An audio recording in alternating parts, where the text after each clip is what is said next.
Penciptaan lapangan kerja merupakan pekerjaan rumah yang harus dituntaskan pemerintahan Joko Widodo Yusuf Kala. Setiap tahun, 2 juta angkatan kerja baru tumbuh di Indonesia.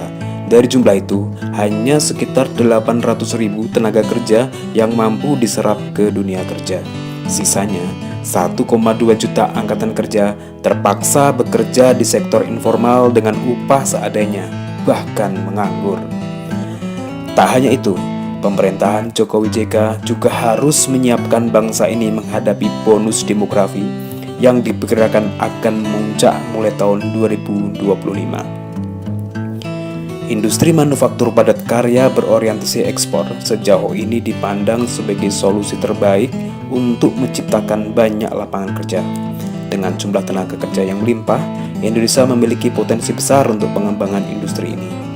Namun, sayangnya, sejak tahun 1996, pertumbuhan sektor manufaktur padat karya berorientasi ekspor di negeri ini seperti jalan di tempat. Bahkan, negara-negara yang dulu berada jauh di belakang kita, seperti Vietnam, Thailand, dan Bangladesh, sekarang mulai berada di depan. Pertama, dalam 10 tahun terakhir ini bahwa kebijakan pemerintah seluruh infrastruktur diserahkan kepada swasta, dan itu merupakan kekeliruan menurut kami yang sangat fatal, sehingga seluruh infrastruktur saat ini menjadi kendala untuk bisa berdaya saing. Termasuk diantaranya kita bagi kendala ini ke dalam 2 kategori kendalanya. Pertama kendala internal dan kedua eksternal. Kalau kita bahas internal, begitu banyaknya internal yang tadi saya sampaikan, salah satunya di infrastruktur fisik itu katakanlah listrik begitu mahal naiknya sehingga kenaikannya melebihi negara-negara di Asia yang lainnya. Kita sekarang sudah 11 sen per kilowatt hours, sedangkan Vietnam 6 sen, bahkan negara maju sekelas Korea Selatan saja 6 sen per kilowatt. Dan mereka tidak pernah mengatakan bahwa Korea menjadi lumbung energi. Kita yang mengatakan lumbung energi mematok tarif energi dengan 11%. Ini adalah suatu antitesis bahwa negara ini apakah ingin memajukan rakyatnya memiliki job atau tidak. Karena listrik adalah suatu tolok ukur untuk dapat memberikan lapangan pekerjaan kepada rakyatnya. Kalau listriknya begitu mahal, karena itu merupakan katakanlah kos utama di dalam suatu pergerakan di bidang industri, maka listriknya itu harus berdaya saing. Itu satu hal mengenai energi. Kemudian yang keduanya tentu pelabuhan, transportasi, segala macam itu merupakan dalam 10 tahun terakhir ini menjadi kendala yang katakanlah meningkatkan daya saing, yang meningkatkan kos kita sehingga daya saing kita terus menurun. Karena di dalam struktur biaya transportasi ini seharusnya di bawah 3%, sekarang ini sudah jauh di atas 9%. Tentu itu di dalam negeri. Kemudian belum peraturan-peraturan yang berlaku, baik katakanlah dalam 10 tahun juga begitu leluasanya seluruh industri manufaktur diobrak-abrik oleh demo yang katakanlah tidak memberikan harapan kepada industri ini untuk tumbuh dan berkembang. Sehingga seluruh investor di luar negeri ogah masuk ke Indonesia karena begitu bebasnya mengobrak-abrik pabrik yang sedang jalan. Kemerosotan daya saing harus diakui menjadi persoalan besar yang kini dihadapi Indonesia dalam pengembangan industri nasional padat karya berorientasi ekspor. Kemerosotan tersebut terletak pada 4 pokok persoalan, yakni ketenaga kerjaan, infrastruktur, akses pasar internasional, perizinan, dan kendala birokrasi. Perusahaan-perusahaan yang sudah benar-benar menjalankan perusahaan yang bersih dan benar, kan kita harus mendapatkan dukungan birokrasi yang lebih juga, supaya birokrasi ini tidak menjadi hambatan bagi perusahaan kita untuk kemajuan yang akan mengganggu produktivitas perusahaan itu sendiri. Karena birokrasi itu kan akan makan waktu. Walaupun saat ini secara normatif itu dijalankan, tapi pemerintah itu sendiri harusnya mendukung juga seperti kita perusahaan yang dari PMI ini kan, untuk bagaimana bersama maju ke depannya. satu harapan mungkin dari seperti kita melihat itu kan Indonesia ini saat ini 5 sampai 10-15 tahun ke depan ini adalah satu kesempatan untuk menarik investor yang lebih besar. Tapi kalau seandainya dalam fase waktu tersebut pemerintah tidak bisa mengimbangi dengan pemberian keringanan birokrasi dan lain-lain itu, maka investor kedepannya kan pasti akan berpikir mencari negara-negara lain yang akan bertumbuh kembali ya setelah mereka recovery dari peperangan atau pembenahan ekonomi itu mereka sendiri. Tentu saja mereka pasti akan menawarkan satu alternatif ataupun fasilitas yang lebih kompetitif lagi. Nah, pada saat itu investor kan pasti akan melihat dan memilih.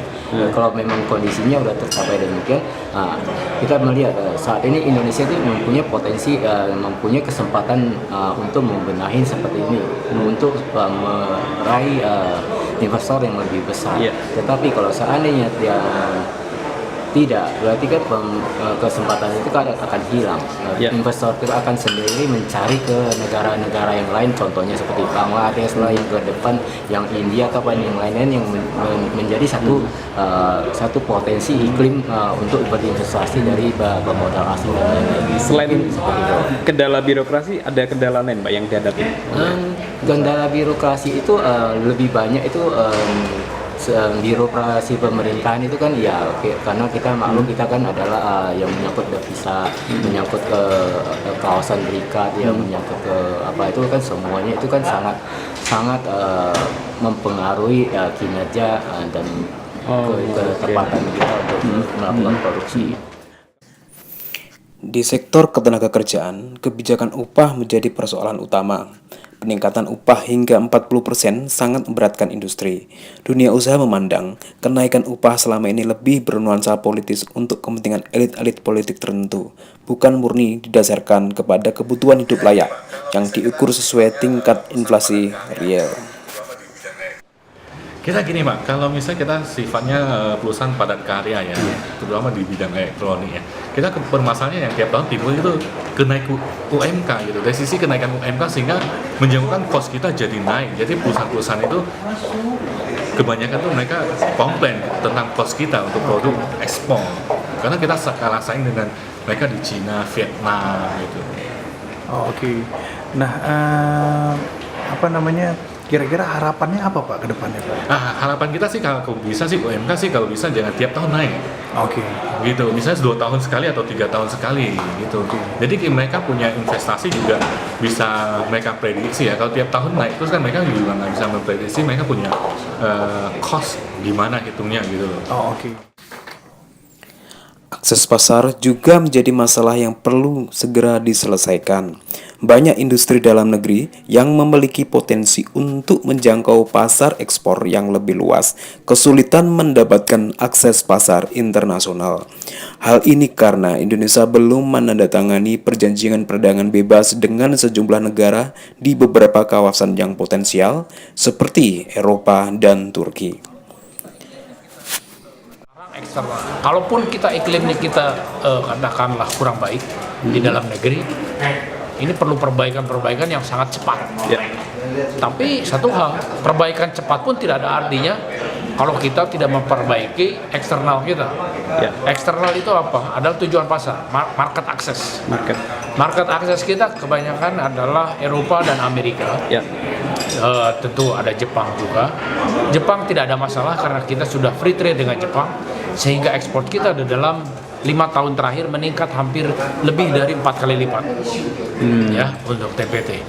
Nah tentu kita berharap ke Eropa dan ke Amerika bisa meningkat sebanyak itu, tapi sangatlah mustahil di mana negara-negara pesaing itu masuk ke Amerika dan Eropa dengan tarif biaya masuk yang lebih rendah. Katakanlah ke Eropa mereka 0%, kita harus bayar 12 sampai dengan 30%. Tentu sangat berat. Itu saja sudah kita kehilangan daya saing yang cukup berat. Jadi kewajiban daripada pemerintahan sekarang kalau memang sayang sama rakyatnya, ya dia harus melakukan free trade dengan Eropa dan Turki maupun Brazil sebagai tujuan pasar daripada kita. Jangan hanya Indonesia yang menjadikan tujuan pasar mereka. Jadi artinya bahwa nanti pemerintah untuk agar ekspor ini makin terbuka dan lancar itu memberikan insentif untuk ekspor atau seperti apa mungkin Pak? Pertama dua hal, ya. Satu, national interest dari seluruh stakeholder.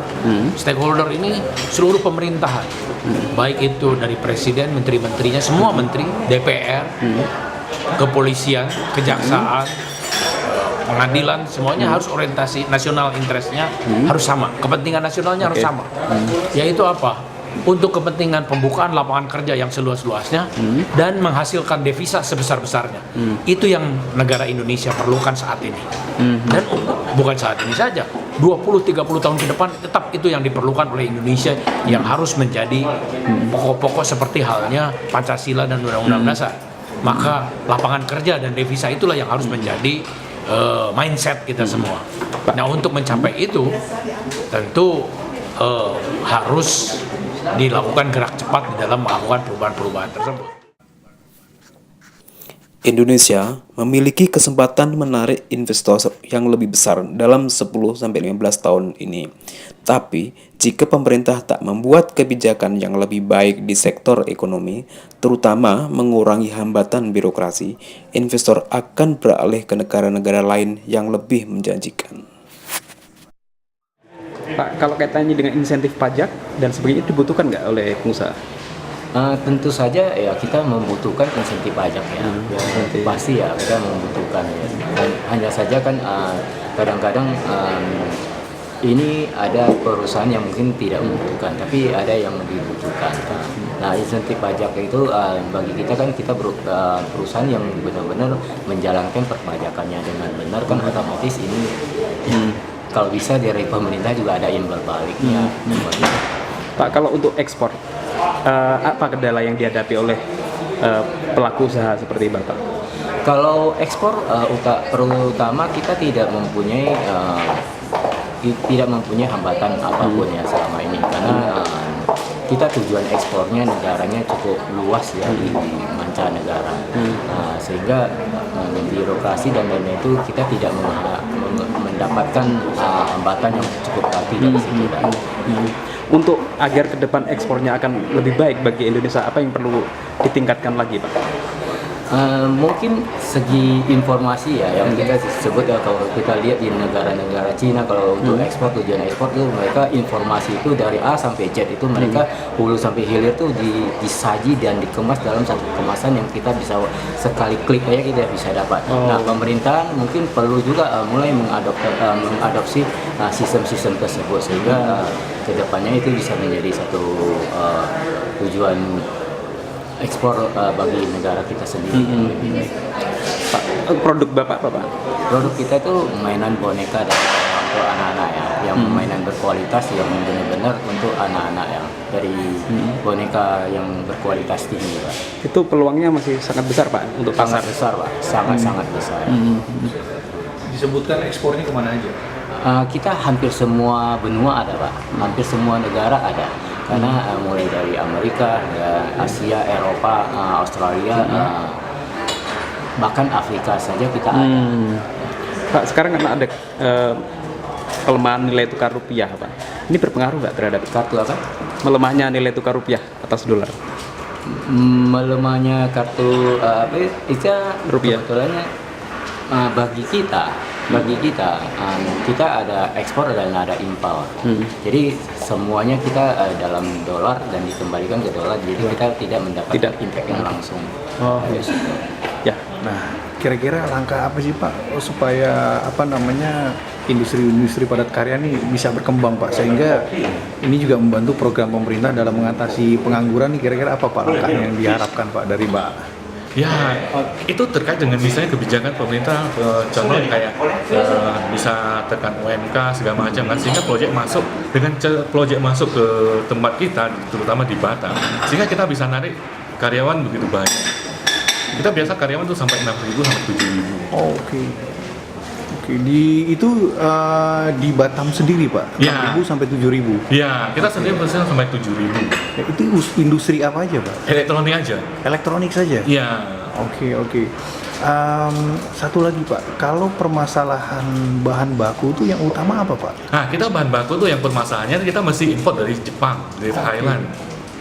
Nah, Pengaruh ke kurs rupiah Pak? ya, pengaruh ke kurs rupiah. Habis itu biaya transportasi mereka juga.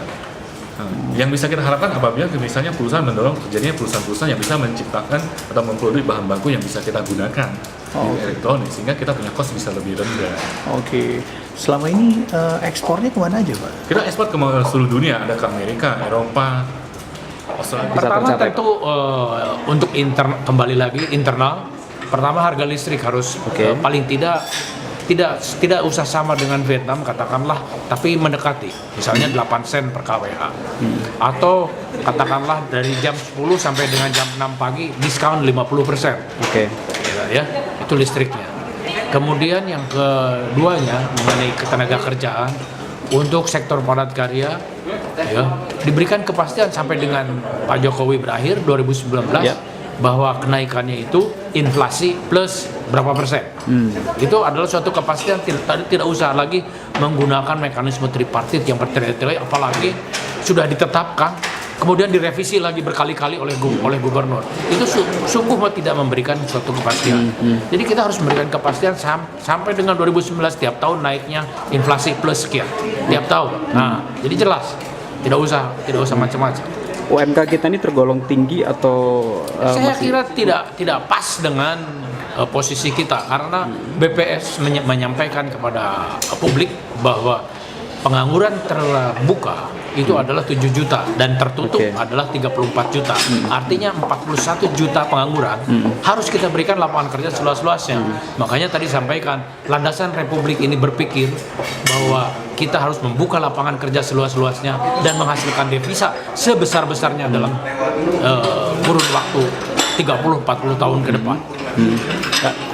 Untuk industri tekstil kita ini sekarang menyerap berapa banyak tenaga kerja Pak?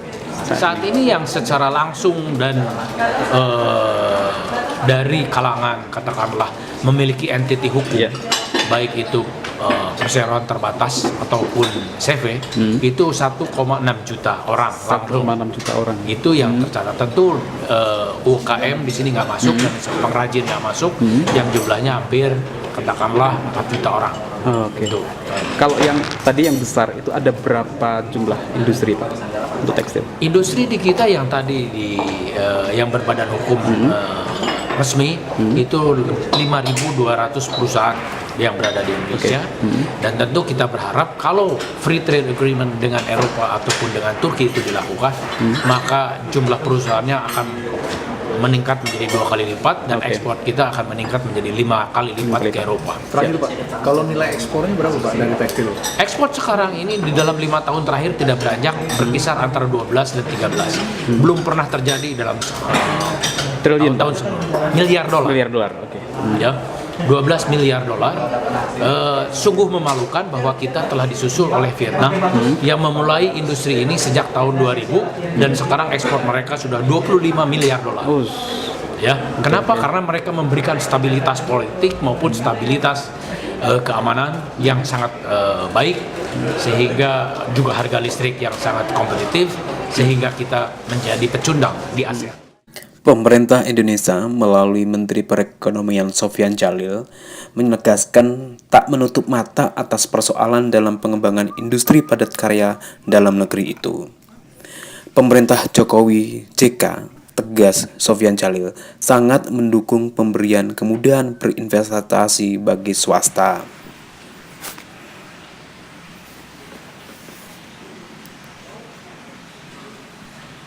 Gimana resesinya keinginan presiden? Sebenarnya masalah betul, simpel sekali Jokowi mengatakan. Persoalan mau atau tidak mau. Contoh PTSP. Kabinet pertama mengatakan itu PTSP kita harus perizinan harus kita mudahkan. PTSP saya ingin meresmikan pada minggu keempat Januari. Itu news saya. Menko koordinasi. Dia bilang kepada semua menteri, saya tidak tahu apa hambatannya, tidak mau tahu apa hambatannya. Pokoknya minggu keempat Januari saya akan resmikan. Jadi dengan instruksi seperti itu saya koordinasi semua. Minggu keempat Januari bisa diresmikan. Padahal Bapak tahu PTSP itu sudah berapa lama? ide itu berbeda. Ya. Belasan tahun paling sedikit. Karena selama ini masing-masing menteri tarik ulut. Ya. Kemarin Pak, kita membebaskan visa ke 30 negara. Tahu nggak? 1 negara, 2 negara itu debatnya begitu panjang. Tadinya. Jadi Pak Jokowi mengatakan, Malaysia berapa negara bebaskan? 154. Thailand berapa? 64. Kita berapa? 54. Kemudian Pak Jokowi mengatakan pada saya, Pak Zubair, koordinir. Kalau perlu 100 negara kita bebaskan. Ada ketentuan undang-undang mengatakan bahwa kebebasan visa boleh diberikan melalui 2 syarat. Yang pertama azas resiprositas. Adalah resiprositas saling menghargai. Yang kedua atas manfaat. Selama ini teman-teman karena menafsirkan resiprositas dia kasih dulu, baru kita berikan. Akhirnya negosiasi on and on. Ya, dan kita belum stage of economic development yang orang tidak takut bahwa kita pergi ke sana, ya kan?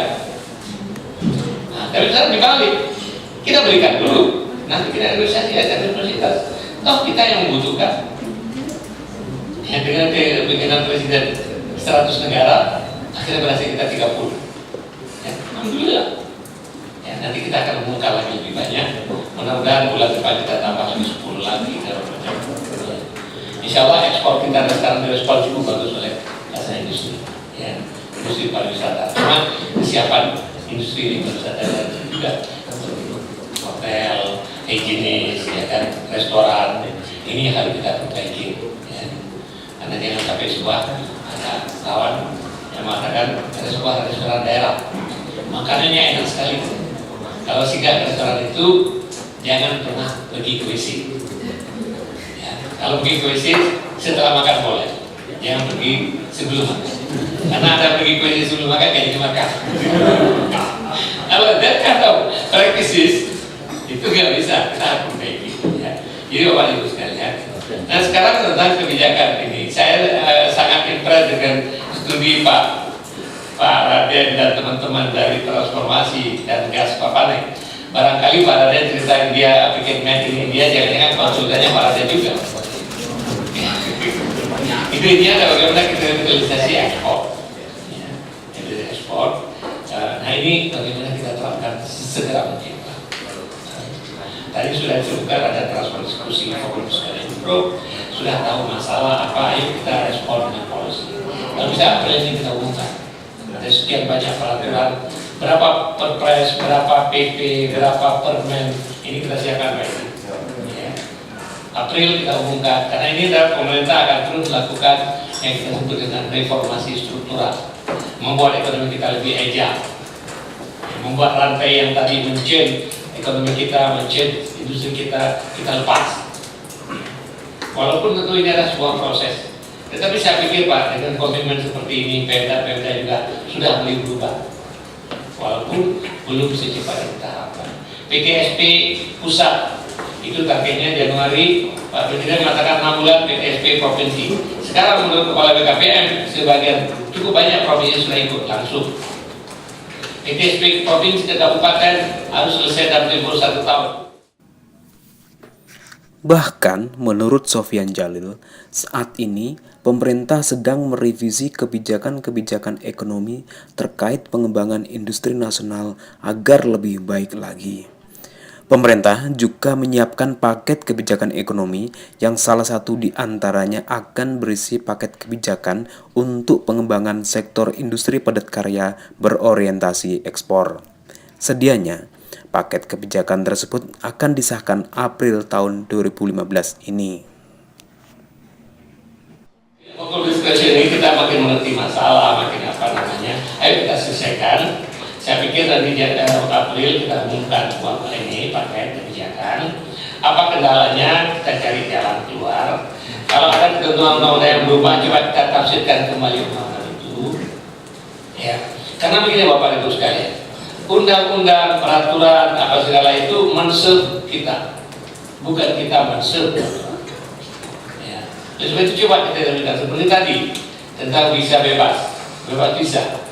Kalau kita tafsirkan bebas visa itu adalah bahwa baru boleh diberikan kalau mereka memberikan dulu atau sama-sama, itu bisa diserahkan kan? Bebas bisa, boleh kalau ada timbal balik. Dan kedua asas manfaat. Kalau asas manfaat tidak ada orang yang meragukan. Asas timbal balik ini bisa kita tafsirkan, kalau belum timbal balik berarti melanggar undang-undang. Tapi bisa tafsirkan, kita berikan dulu, nanti kita minta timbal balik. Cara menafsirkan seperti itu. Menanggapi rencana keluarnya paket kebijakan ekonomi itu, dunia usaha tentu sangat menyambut baik. Mereka berharap paket kebijakan menjadi solusi bagi perkembangan iklim investasi dan mampu mendorong upaya penciptaan lapangan kerja yang lebih baik ke depan. Hal ini tentu juga harapan bagi kita semua, seluruh rakyat Indonesia, agar penciptaan lapangan kerja yang lebih luas dapat terrealisasi dengan baik, sehingga kesejahteraan masyarakat Indonesia akan bisa ditingkatkan dan lebih baik di kemudian hari.